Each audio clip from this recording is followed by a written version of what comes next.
أهلا بيك في دماغ تانية. هنا مش هتسمع الحكاية زي ما الناس بتحكيها، هنا هتشوف الحقيقة من زاوية محدش متخيلها. عارف إن الكسل ممكن يخليك تعيش أطول؟ شايف إنه أي كلام؟ طب تعالى هقولك حكاية حصلت قدام عيني. الساعة كانت داخلة على 11 بالليل، والمكتب لسه مليان شاشات منورة وموظفين بيكتبوا بسرعة كأنهم بيتسابقوا مع الوقت.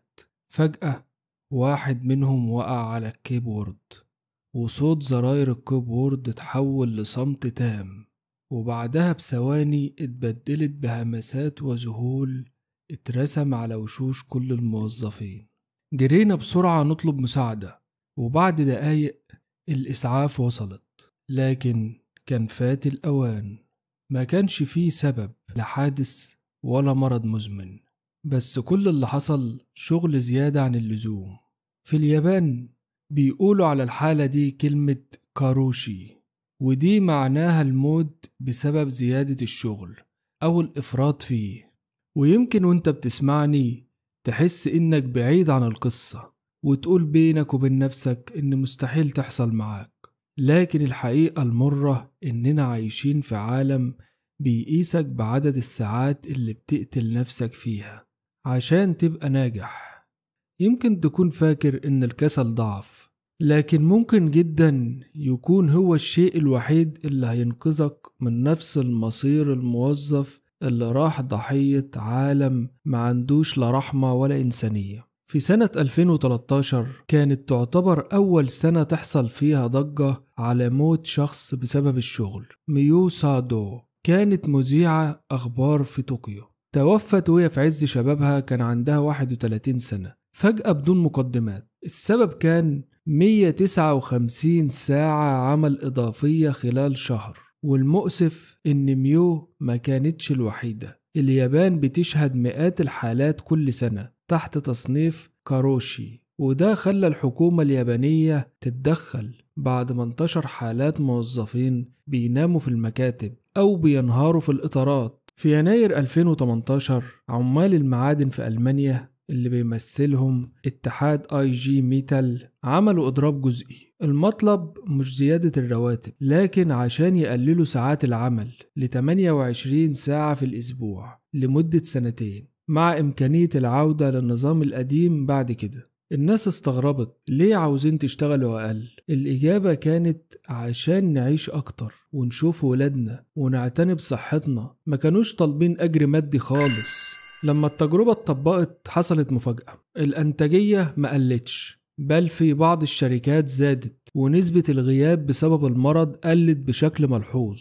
ده بيأكد إن الراحة مش عدو العمل، بل ممكن تكون سر النجاح فيه. في سنة 2021 أصدرت منظمة الصحة العالمية بالتعاون مع منظمة العمل الدولية دراسة بتقول أي شخص بيشتغل أكتر من 55 ساعة في الأسبوع بيعرض نفسه لخطر أعلى بنسبة 35% للإصابة بالسكتة الدماغية، وبنسبة 17% لأمراض القلب مقارنة باللي بيشتغلوا 35 و40 ساعة. المدهش إن ساعات العمل الطويلة مش مرتبطة بالإنتاجية العالية. يعني مثلا اليابان من الدول اللي عندها أطول ساعات عمل في العالم، لكنها في ترتيب إنتاجية الفرد أقل من ألمانيا اللي ساعات العمل فيها أقل بكتير. السبب بسيط، الإرهاق بيقتل التركيز، وغياب الراحة بيخلي الأخطاء أكتر، وده معناه وقت ضايع لإصلاحها. كاروشي مش مرض غامض، ده نتيجة مباشرة لفكرة إن العمل بلا توقف شرف حتى لو على حساب حياتك. الكلام ده يخلينا نسأل نفسنا سؤال،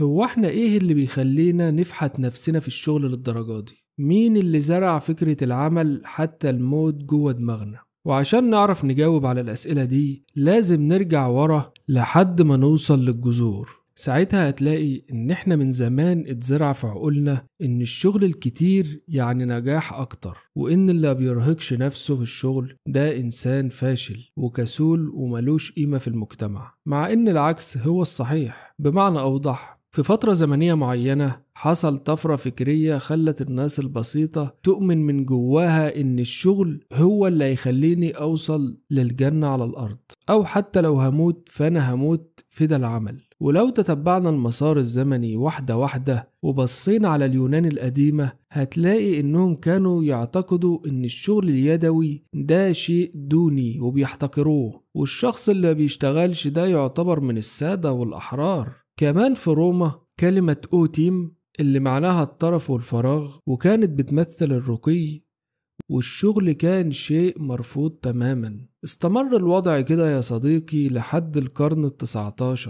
قبلها ما كانش في حد يشتكي من الفراغ، بل بالعكس كلهم كانوا بيشوفوه رمز للسيادة والغنى، لحد آخر القرن ال19. ساعتها بدأت تظهر القطارات والتلغرافات، وبدأ المجتمع يدخل في دوامة الشغل والمواعيد والالتزامات، خصوصا في الولايات المتحدة. حتى إن ثورستين فيبلن قال إن الامتناع عن العمل يظهر الثروة، بينما العمل كان يظهر الفقر. حتى الأدب بدأ يظهر فيه الانشغال والتطور ده. ومع بدايات القرن ال20 بقى الشغل رمز للمكانة الاجتماعية والتعليم والوعي، بقى اللي ما بيشتغلش يتبصله بدونية واحتقار. ومع تسارع عجلة الحياة بقى الشغل الكتير مقياس للشخص الناجح. لو عاوز يتقال عليك ناجح اشتغل طول الوقت. لما حد يكلمك عشان تشرب معاه كوباية قهوة تعتذر له عشان مشغول. ولادك في البيت ما تعرفش عنهم حاجة عشان مشغول. وأي حد يسمع انك بتشتغل ليل نهار يبقى انت كده شخص مسؤول وناجح. يمكن كمان الأوضاع الاقتصادية بتفرض علينا عدد ساعات أكبر بمقابل أقل، عشان كده بنضطر إننا نشتغل ساعات زيادة، وأي حد ما بيعملش كده بيتقال عنه كسلان. الغريب إنك لو بصيت على حياة بعض أعظم العقول في التاريخ هتلاقي إنهم كانوا بيقدسوا أوقات الراحة. ألبرت إينشتاين كان معروف إنه بيقضي ساعات في المشي أو التجديف من غير ما يعمل حاجة مفيدة بالمعنى التقليدي، لكن في اللحظات دي كان بيجيله الإلهام لأفكاره العبقرية. ليوناردو دافنشي كان بيسيب مشروعاته أيام وشهور ويرجع لها بأفكار مبتكرة. الكسل الإيجابي ده بيخلي المخ يدخل في حالة اسمها ديفولت مود نتورك، وهي الحالة اللي العقل بيعمل فيها روابط غير متوقعة بين الأفكار، وده أصل أي ابتكار. لما بنتكلم عن الكسل ناس كتير بتفتكر إنه يعني عدم الحركة أو الإهمال، لكن لو بصينا من منظور علمي الراحة ضرورية لسلامة الجسم. يعني مثلا الراحة مهمة جدا. أولا لإصلاح الخلايا. أثناء النوم العميق الجسم بيصلح الأنسجة ويجدد الخلايا، وده بيخلينا نصحى أكثر نشاط. ثانيا خفض هرمونات التوتر. الكورتيزول هرمون التوتر لو فضل عالي لفترات طويلة بيؤدي لمشاكل في القلب والمناعة. الراحة بتخليه يرجع لمستواه الطبيعي. ثالثا تعزيز المناعة. الإجهاد المستمر بيضعف قدرتنا على مقاومة الأمراض، لكن فترات الاسترخاء بتقوي جهاز المناعة. رابعا حماية المفاصل والعضلات. النشاط المفرط بدون فترات راحة بيؤدي لإصابة مزمنة زي التهاب الأوتار أو آلام الظهر. حتى القيلولة القصيرة حوالي 20 دقيقة بتثبت الأبحاث إنها تحسن التركيز ورد الفعل، وده ليه تأثير مباشر على الأداء في الشغل. الراحة كمان مش بس مهمة للجسم لكن للعقل كمان. الدماغ بيشتغل على معالجة الأفكار وحل المشكلات حتى وإحنا مش مركزين فيهم، وده بيخلي أوقات الراحة بيئة خصبة للأفكار الجديدة. كمان بيشتغل على تجديد الحافز. الشغل المستمر بيستنزف الحافز، لكن لما ناخد فترة راحة بنرجع بطاقة وحماس أكتر. تقليل القلق والاكتئاب. الإجهاد المستمر مرتبط بزيادة معدلات الاكتئاب والقلق، بينما الاسترخاء بيعيد التوازن الكيميائي في المخ. تحسين العلاقات الاجتماعية. الراحة بتخلي الشخص أهدى وأكتر تواصل مع اللي حواليه، بعكس الإرهاق اللي بيخلي أي نقاش يتحول لمشاجرة.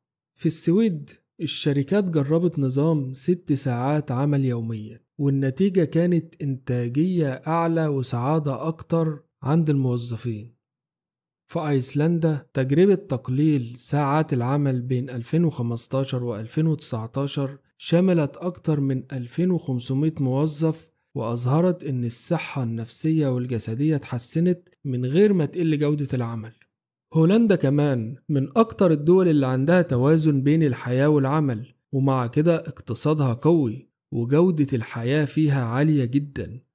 الإرهاق مش بس بيدمر صحة الفرد، ده كمان بيكلف الشركات مليارات. في دراسة أمريكية لقوا إن الإرهاق الشديد بيكلف الاقتصاد أكتر من 300 مليار دولار سنويا بسبب الغياب عن العمل وانخفاض الإنتاجية وكثرة الأخطاء. يعني لو بصينا من منظور البيزنس، الكسل أحيانا أو فترات الراحة مش رفاهية، ده استثمار بيحمي أرباح الشركة نفسها. ممكن نقول كده إن زيادة ساعات العمل ملهاش علاقة بزيادة الإنتاجية والنجاح، بل بالعكس، الإنتاجية بتزيد لما نرتاح. مع تطور التكنولوجيا والذكاء الاصطناعي، كتير من المهام اللي كانت بتاخد أيام أو ساعات هتبقى بتخلص في دقايق. ده معناه إننا قدام فرصة تاريخية إننا نشتغل أقل ونعيش أكتر. لكن لو فضلنا محتفظين بعقلية كل دقيقة لازم شغل، هنحول الهدايا اللي التكنولوجيا بتقدمها لنا لدوامة أكبر من الإرهاق. المستقبل مش بس محتاج أدوات جديدة، محتاج عقلية جديدة تعرف إمتى تشتغل وإمتى تاخد نفس.